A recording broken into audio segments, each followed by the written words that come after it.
नहमदुहु व नसल्ली अला रसूलिहिल करीम अम्मा बाद क़ाल अल्लाहु सुब्हानहु व तआला फ़िल क़ुरआनिल करीम वल कलामिल मुबीन अऊज़ु बिल्लाहि मिनश शैतानिर रजीम बिस्मिल्लाहिर रहमानिर रहीम लक़द जाअकुम रसूलुम मिन अनफुसिकुम अज़ीज़ुन अलैहि मा अनित्तुम हरीसुन अलैकुम बिल मुमिनीना रऊफ़ुर रहीम सदक़ल्लाहुल अज़ीम क़ाल मुहम्मद रसूलुल्लाहि सल्लल्लाहु अलैहि वसल्लम फ़ी हदीसिहि शरीफ़ अन दावत अबी इब्राहिम व बुशरा ईसा सद्दक रसूलुल्लाहि ஸல்லல்லாஹு அலைஹி வஸல்லம்.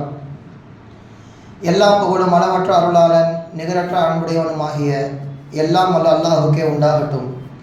அல்லாஹுவின் ஸலாத்தும் ஸலாமும் நம் உயிரினும் உயிரான நம் உயிரினும் மேலான கண்மணி நாயகம் ரசூலுல்லாஹி ஸல்லல்லாஹு அலைஹி வஸல்லம் அன்னவர்கள் மீதும் அவர்களை அடிப்பிரலாமல் அப்படியே பின்பற்றிய பரிசுத்த குடும்பத்தார்கள், சத்திய சஹாபாக்கள், தாபியீன்கள், தவா தாபியீன்கள் மற்றும் இந்த ஜும்மா நன்னாளிலே ஒன்று கூடியிருக்கும் நம் அனைவரின் மீதும் அல்லாஹுவின் ஸலாத்தும் ஸலாமும் என்றென்றும் நிறைவாக உண்டாவதாக. ஆமீன்.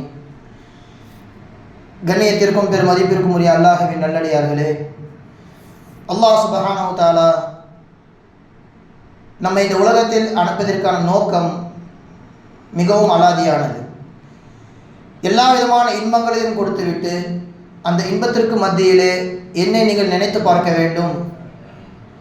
அந்த இன்பங்களுக்கு இடையிலே ஏற்படும் துன்பங்களை சகித்து கொண்டு என்னிடத்தில் நீங்கள் பாவ மன்னிப்பு பெற்று மீள வேண்டும் என்கின்ற ஒரு உயர்ந்த நோக்கத்திற்காக வேண்டியும், அப்படி நீங்கள் செய்தால் உங்களுக்கு சுவனத்தை நான் தயார் செய்து வைத்திருக்கிறேன் என்கின்ற பிரம்மாண்டமான ஒரு வாக்குறுதியும் கொடுத்துதான் அந்த வாக்குறுதியை நம்ம இடத்திலிருந்து வாங்கிதான் இந்த உலகத்திற்கு அனுப்பினான்.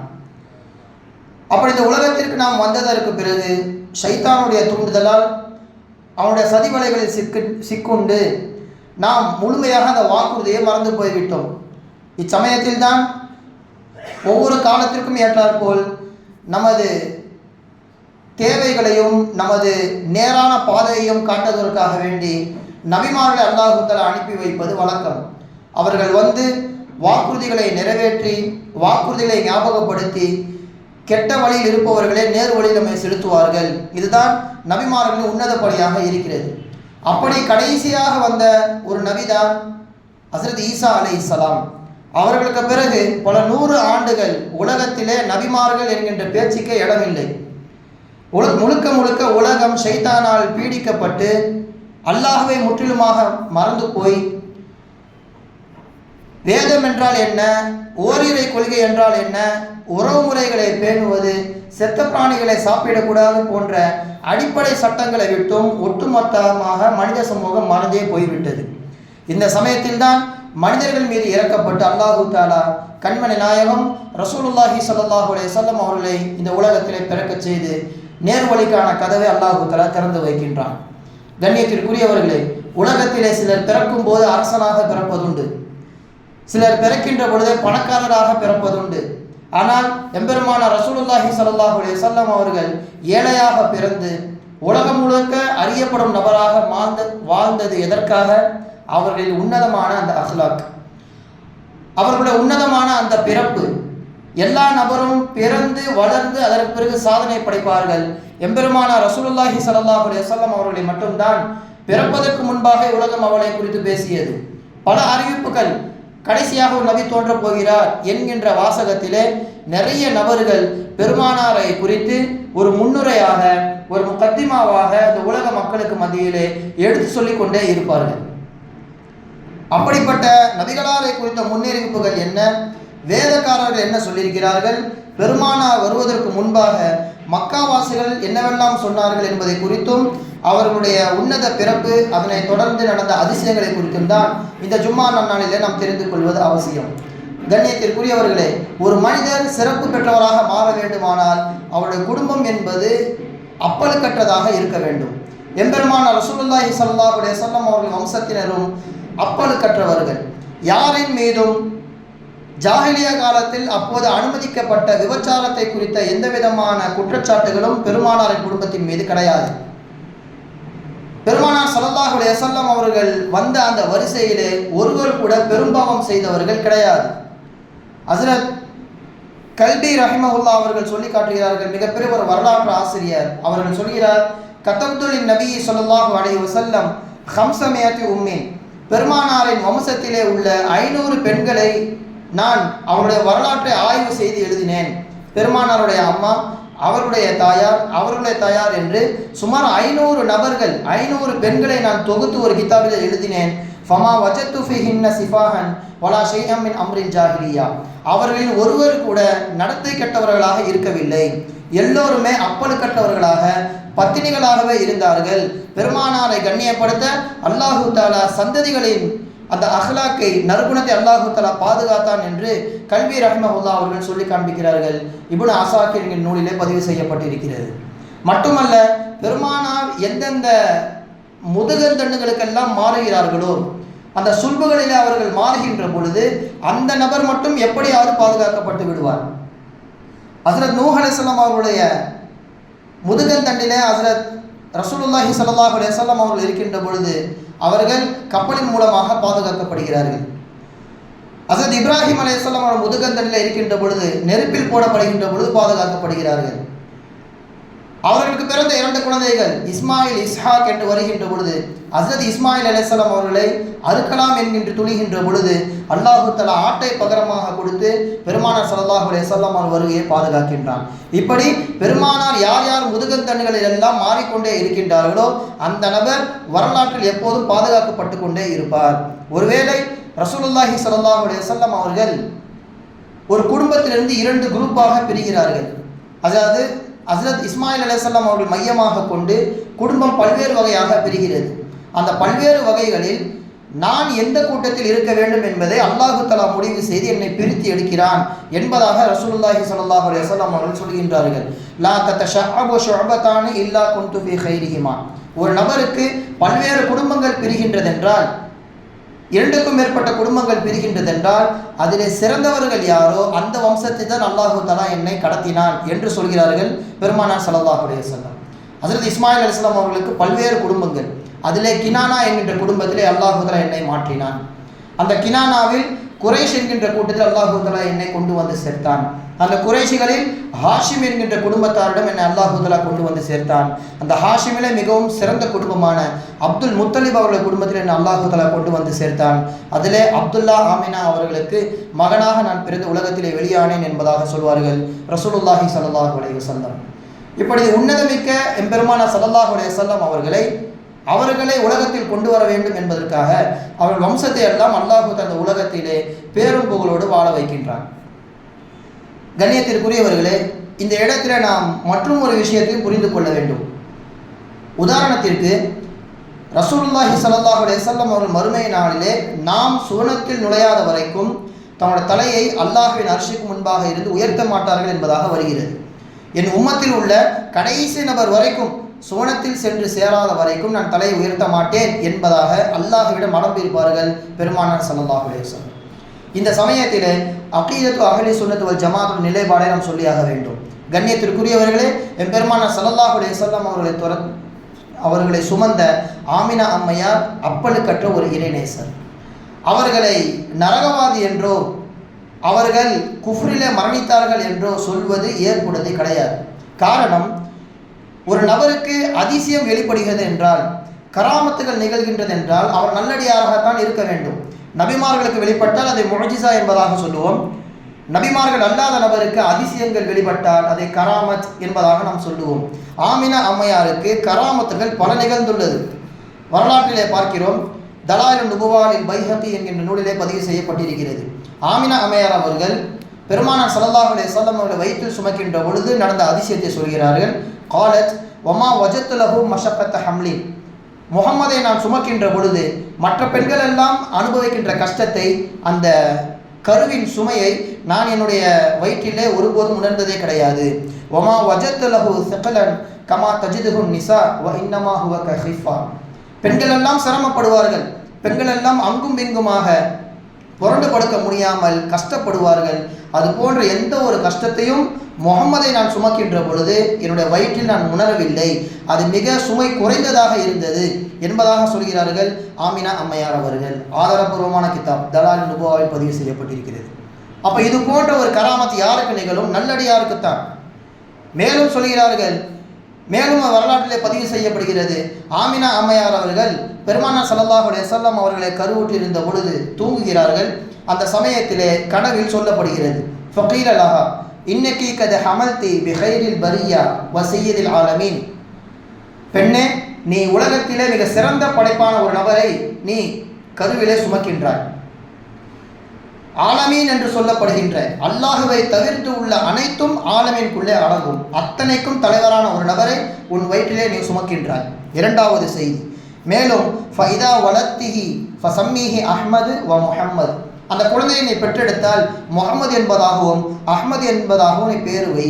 வஅல்லிகி அலைஹி ஹாதிஹி, இந்த விஷயத்தை அவரிடத்திலே நீ தொங்க விடு என்பதாக அந்த கனவிலே சொல்லப்படுகிறது.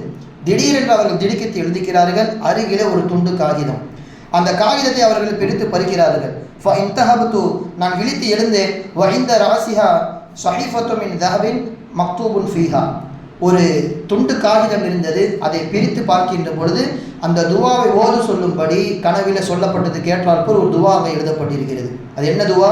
உஈதுஹு பில் வாஹிதி, எந்த பல்வேறு கடவுள்கள் இல்லாமல் ஒரே கடவுளாக இருக்கின்ற அல்லாஹ்வை கொண்டு இந்த குழந்தைக்காக வேண்டி நான் பாதுகாப்பு தேடுகின்றேன். உஈதுஹு பில் வாஹிதி, ஓர் இறைவனான அல்லாஹ்வை கொண்டு நான் பாதுகாப்பு தேடுகிறேன்.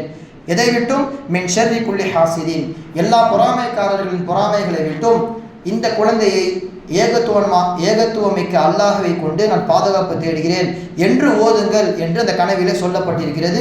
அதை அந்த காகிதத்திலே அவர்கள் வாங்கி படிக்கிறார்கள். அப்போ நீங்கள் பார்க்க வேண்டும், ஆமினா அம்மையார் அவர்கள் ஒருவேளை குஃப்ரில் இருந்தால், அவர்கள் ஒருவேளை அல்லாஹ் அல்லாதவைகளை வணங்குபவர்களாக இருந்தால் அவர்களுக்கு ஏன் இப்படி ஒரு உபதேசம் வர வேண்டும்?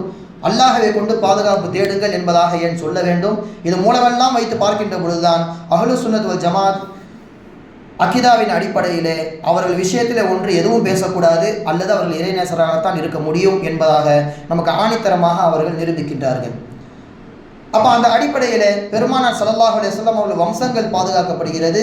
அவருடைய தாய் தந்தையர்களை குறித்தும் மிக தெளிவான ஒரு போக்கை நமக்கு மார்க்க அறிஞர்கள் சொல்லி காண்பிக்கிறார்கள். குழந்தை பிறந்து விட்டது. குழந்தை பிறந்தவுடன் அப்துல் முத்தலிப் அவர்கள் குழந்தையை தூக்கி கொண்டு மக்கா அந்த காபத்துல்லாவிற்கு சென்று முத்தம் கொடுத்து பெயர் சூட்டுகின்றார்கள் முஹம்மது என்பதாக.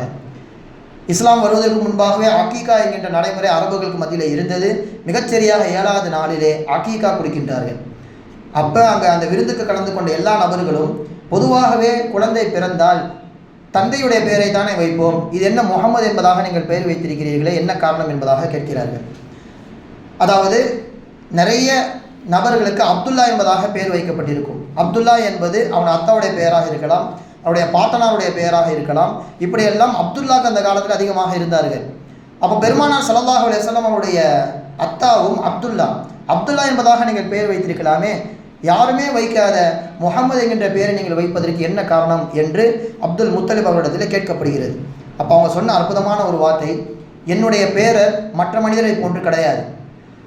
அவருக்கு இந்த பெயரை சூட்டியதற்கான காரணம் அரத்து ஐ யஹ்மதுல்லாஹு ஃபி ஸமா, அல்லாஹ் அவரை வானத்தில் உள்ளவர்களுக்கு மத்தியில் புகழ வேண்டும் என்பதற்காகவும், வ ஹல்குஹு ஃபில் அர்தி, உலகத்திலே மனிதர்கள் அவரை புகழ வேண்டும் என்பதற்காக வேண்டியும் நான் முஹம்மது என்கின்ற பெயரை சூட்டினேன். முஹம்மது என்றால் புகழப்பட்டவர், புகழுக்குரியவர். அதனால்தான் ஸல்லல்லாஹு அலைஹி வஸல்லம் அவர்கள் ஹதீஸிலே சொல்லுவார்கள், என்னை காஃபிர்கள் சரமாரியாக திட்டுகிறார்கள், என்னை சூனியக்காரன் பைத்தியக்காரன் என்றெல்லாம் என்னை பெயர் சூட்டுகிறார்கள். ஆனால் ஆச்சரியம் என்னவென்று தெரியுமா? அவர்கள் என்னை இகழ வேண்டும் என்று வந்தாலும் என்னை புகழ்ந்து விட்டு தான் அவர்கள் இகழ முடியும். அல்லாஹ் என் பேருக்கு அப்படி ஒரு மாற்றத்தை கொடுத்திருக்கின்றான். அல்லா தஅஜபூன கைஃப யஸ்ரிஃபுல்லாஹு அன்னி ஷத்ம குரைஷி வ யல்அனுஹும், குறைஷிகள் என்னை திட்டுகிறார்கள், என்னை சபிக்கின்றார்கள், ஆனால் என் பேரே அதற்கு மிகப்பெரிய ஒரு சான்று. என்ன சொல்கிறார்கள்? யஸ்திமூன முதம்மமன் வ யல்அனூன முதம்மமன், என்னை இழிவிற்குரியவன் என்பதாக அவர்கள் என்னை சாடுகிறார்கள். ஆனால் வான முஹம்மது, என் பேரிலேயே நான் புகழை சுமந்து கொண்டிருக்கிறேன். என்னை அவர்கள் திட்ட வேண்டும் என்றிருந்தாலும் முஹம்மது பைத்தியக்காரர், முஹம்மது புகழுக்குரியவர் பைத்தியமாகிவிட்டார், புகழுக்குரியவர் சூனியம் வைக்கப்பட்டவராக ஆகிவிட்டார் என்று என்னை புகழ்ந்து விட்டு தான் என்னை இகழவே முடியும். அப்படி ஒரு பேர் அல்லாஹ் தஆலா எனக்கு தேர்ந்தெடுத்து யாரும் வைக்காத ஒரு பெயரை எனக்கு சூட்டியிருக்கிறான். அந்த பெயரை எனக்கு சிறப்பு என்பதாக சொல்வார்கள் ரசூலுல்லாஹி ஸல்லல்லாஹு அலைஹி வஸல்லம் அவர்கள். எனவே பிறப்பும் அதிசயமிக்கது, பெயரும் சிறப்பிற்குரியது. இப்படி மாபெரும் சிறப்பிற்குரிய ஸல்லல்லாஹு அலைஹி வஸல்லம் அவர்கள் பிறப்பதற்கு முன்பாக இந்த உலகத்தில் நடந்த முன்னறிவிப்புகள் என்ன? நிறைய வேதக்காரர்கள் இதனை குறித்து பேசியிருக்கிறார்கள். நபிமார்களும் கூட அவர்களுக்கு கொடுக்கப்பட்ட மிகப்பெரிய உன்னத பொறுப்பு என்னவென்று தெரியுமா? உம்மத்தை நல்வழிப்படுத்துவது அனைவருக்கும் தெரியும். ஆனால் அந்த உம்மத்திலே இந்த ஒரு வார்த்தையை மட்டும் அவர்கள் சொல்லாமல் ஒருபோதும் இருக்கவே கூடாது. அது என்ன வார்த்தை? நீங்கள் என்னை ஏற்றுக்கொள்ள வேண்டும், அல்லாஹு தாலாவை ஏற்றுக்கொள்ள வேண்டும், கடைசி காலத்திலே ஒரு நபி வருவார், அந்த நபியையும் நீங்கள் இப்போதே ஏற்றுக்கொள்ள வேண்டும் என்ற வாக்குறுதியை மக்களுக்கு மத்தியிலே வாங்காமல் எந்த ஒரு நபிமார்களும் இறந்து போனதே கிடையாது. எல்லோரும் இந்த வாக்குறுதியை கேட்டாக வேண்டும். குர்ஆனில் கூட அல்லாஹு தஆலா சொல்கின்றார், வைத அஹத்னா மீசாகன் நபியின், நான் நபிமார்களிடத்திலே வாக்குறுதி வாங்கினோம். என்ன வாக்குறுதி? உங்களுக்கு வேதம் கொடுக்கப்பட்டிருக்கிறது, உங்களுக்கு ஞானம் கொடுக்கப்பட்டிருக்கிறது, இருப்பினும் ஒரு நபி வருவார், அந்த நபி வந்தால் அவரை நீங்கள் ஈமான் கொள்ள வேண்டும், அவருக்கு நீங்கள் உதவி புரிய வேண்டும், இதை நீங்கள் ஏற்பீர்களா என்பதாக நபிமார்களுக்கு அல்லாஹு தஆலா கேட்கின்றான். கால அகதர்த்தும் அகதர்த்தும் அலா தாலிக்கும் இஸ்ரி, நான் சொன்ன இந்த வாக்குறுதியை நீங்கள் ஏற்கிறீர்களா, அதை ஏற்று நடப்பீர்களா என்பதாக அல்லாஹு தஆலா கேட்க அவர்கள் ஆம் என்று சொன்னார்கள். இதற்கு நீங்களும் நான் தான் சாட்சி என்பதாக அல்லாஹு தஆலா சொன்னான். இந்த வசனத்திற்கு பின்னால் ஹஸ்ரத் இப்னு அப்பாஸ் ரலியல்லாஹு தஆலா அன்ஹு அவர்கள் சொல்வார்கள், மா பஅஸல்லாஹு நபியம் மினல் அன்பியாஇ இல்லா உஹித அலைஹில் மீசாக். ஹஸ்ரத் ஆதம் அலைஹிஸ்ஸலாம் அவர்கள் முதற்கொண்டு ஈசா அலைஹிஸ்ஸலாம் அவர்கள் வரைக்கும் எந்த ஒரு நபியும் இந்த வாக்குறுதியை மக்களுக்கு மத்தியில் சொல்லாமல் இருந்ததே கிடையாது. எல்லோரும் அதை மக்களுக்கு மத்தியிலே சமர்ப்பித்து விடுவார்கள். என்ன வாக்குறுதி? லஇம் பஅஸ முஹம்மதன் வஹுவ ஹய்யுன் லயுமினுன்ன பிஹி வலயன்சுருன்னஹு. நீங்கள் வாழ்கின்ற காலத்தில் முகமது நபி உயிரோடு ஒருவேளை இருந்தால் அவரை நீங்கள் ஈமான் கொள்ள வேண்டும், உங்கள் வேதம் அந்த இடத்துல செல்லுபடியாகாது, குர்ஆனை ஏற்றுக்கொள்ள வேண்டும், அவர்களை ஈமான் கொண்டு அந்த உம்மத்தில் ஒரு நபராக நீங்கள் மாற வேண்டும் என்று அல்லாஹு தஆலா வாக்குறுதி வாங்கினானாம். அப்படி ஒருவேளை ஸல்லல்லாஹு அலைஹி வஸல்லம் அவர்கள் இல்லை என்றால் அந்த வாக்குறுதியை மக்களுக்கு மத்தியில் நீங்கள் எத்தி வைக்க வேண்டும். வ அமரஹு அன் யஹுதல் மீசாக அலா உம்மதிஹி, அந்த ஒட்டுமொத்த நபிமார்களுக்கும் உங்கள் உம்மத்திடத்தில் இந்த வாக்குறுதியை நீங்கள் கொண்டு போய் சேருங்கள் என்பதாக அல்லாஹு தஆலா கட்டளையிட்டான். என்ன வாக்குறுதி? லஇம் புஇஸ முஹம்மதுன் வஹும் அஹ்யா, நாங்கள் ஒருவேளை இறந்து போய்விட்டோம், நபிமார்கள் எல்லாம் உலகத்திலே இல்லை, ஆனால் நபிமார்களை ஈமான் கொண்ட நீங்கள் உயிரோடு இருக்கின்ற பொழுது ஒருவேளை முஹம்மது நபி ஸல்லல்லாஹு அலைஹி வஸல்லம் அவர்கள் வந்துவிட்டால் ல யுக்மினுன்ன பிஹி வல யன்சுருன்னஹு, அவரை நீங்கள் ஈமான் கொள்ள வேண்டும், எங்களை நீங்கள் பிடித்து தொங்கக்கூடாது, எங்களையும் ஏற்றுக்கொள்ள வேண்டும், அவரையும் நீங்கள் ஏற்றுக்கொள்ள வேண்டும் என்று ஒட்டுமொத்த நபிமார்களும் பெருமானாரை குறித்த அறிவிப்பை சொல்லிவிடாமல் இந்த உலகத்திலிருந்து சென்றதே கிடையாது என்று இப்னு அப்பாஸ் ரலியல்லாஹு தஆலா அன்ஹு அவர்கள் இதற்கு விளக்கம் அளிக்கிறார்கள். உண்மைதான். ஒரு தடவை ஹஸ்ரத் உமர் ரலியல்லாஹு தஆலா அன்ஹு அவர்கள் தௌராத்தின் சில வசனங்களை படித்துவிட்டு ரொம்ப ஆச்சரியமாக இருக்குது, நம்ம பெருமானார் ஸல்லல்லாஹு அலைஹி வஸல்லம் சென்று சொல்லுவோம் என்பதாக அந்த ஏட்டை கொண்டு வந்து படித்து காண்பிக்கிறார்கள். சட்டென ஸல்லல்லாஹு அலைஹி வஸல்லம் அவர்களுக்கு முகம் மாறிவிடுகிறது.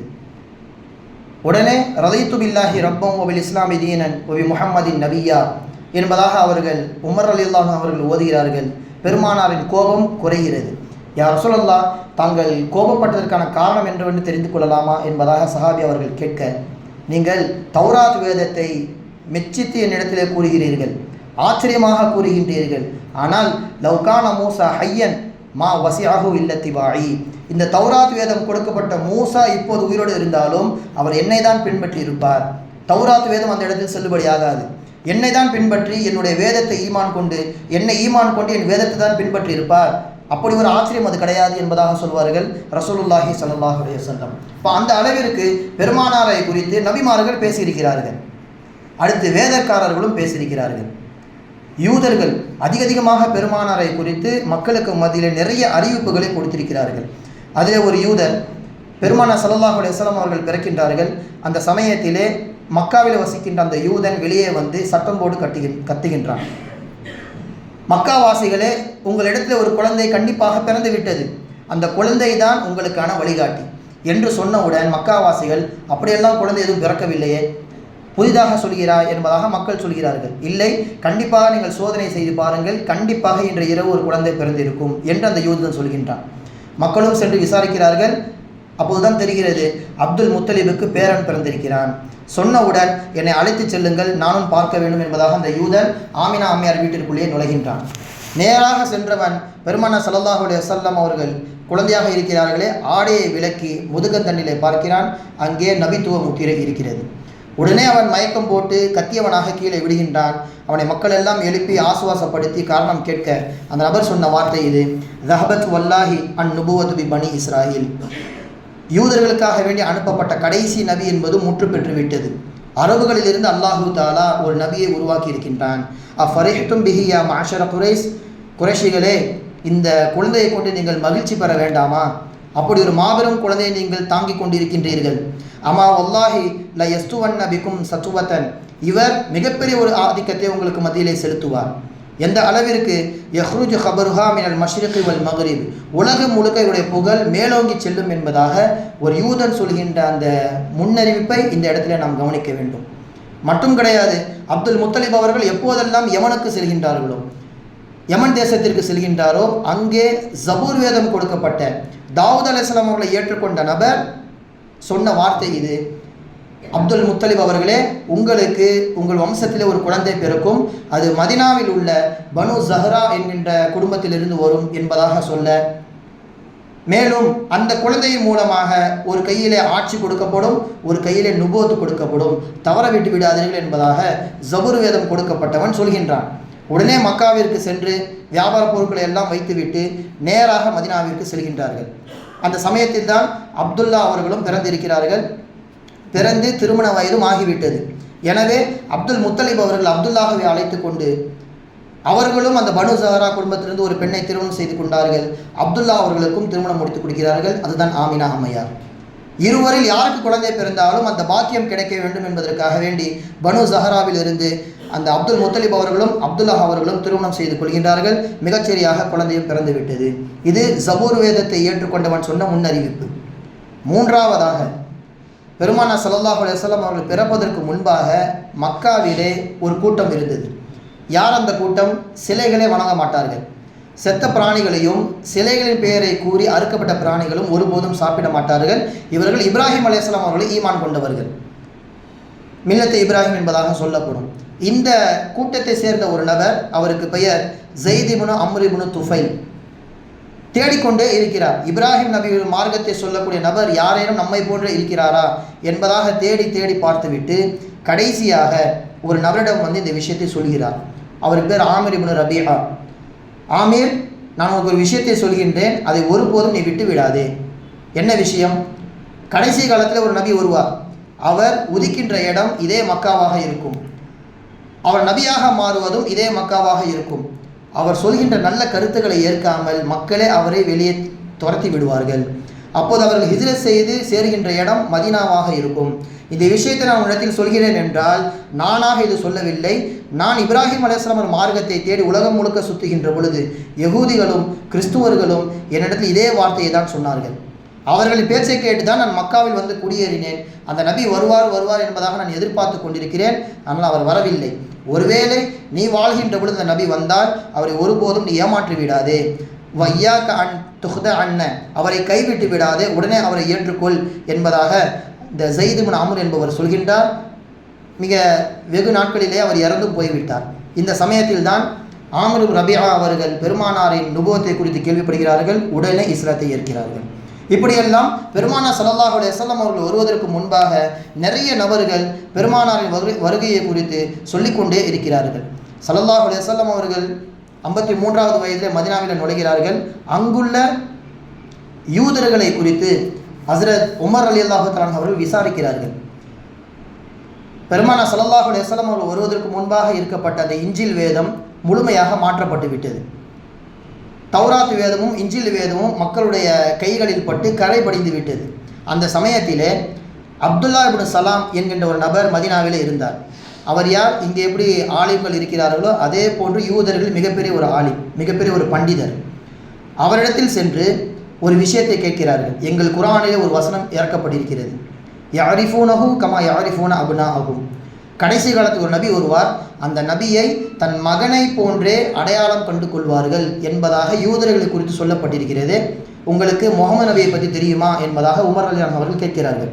அப்போ அப்துல்லா இப்னு சலாம் அவர்கள் சொன்ன வார்த்தை இது, ஆனா அலமு பிஹி மின்னி பி இப்னி, என் மகனை விடவும், என்னுடைய சொந்த மகனை விடவும் முகமது நபியை நன்றாக நான் அறிவேன். எப்படி உங்களுக்கு தெரியும் என்று உமர் ரலியல்லாஹு அவர்கள் கேட்க, லி அன்னி லஸ்து அஷுக்கு ஃபி முஹம்மதின் அன்னஹு நபியுன், எங்கள் தௌராத் வேதத்தில் சொல்லப்பட்ட ஒட்டுமொத்த அறிகுறிகளும் முகமது நபி அவர்களிடத்திலே இருக்கின்றது. நான் சந்தேகம் கொள்ளவே மாட்டேன். ஒருவேளை நான் சந்தேகப்படுவதாக இருந்தால் என் மகன் மீது வேண்டுமானால் நான் சந்தேகப்படுவேன்.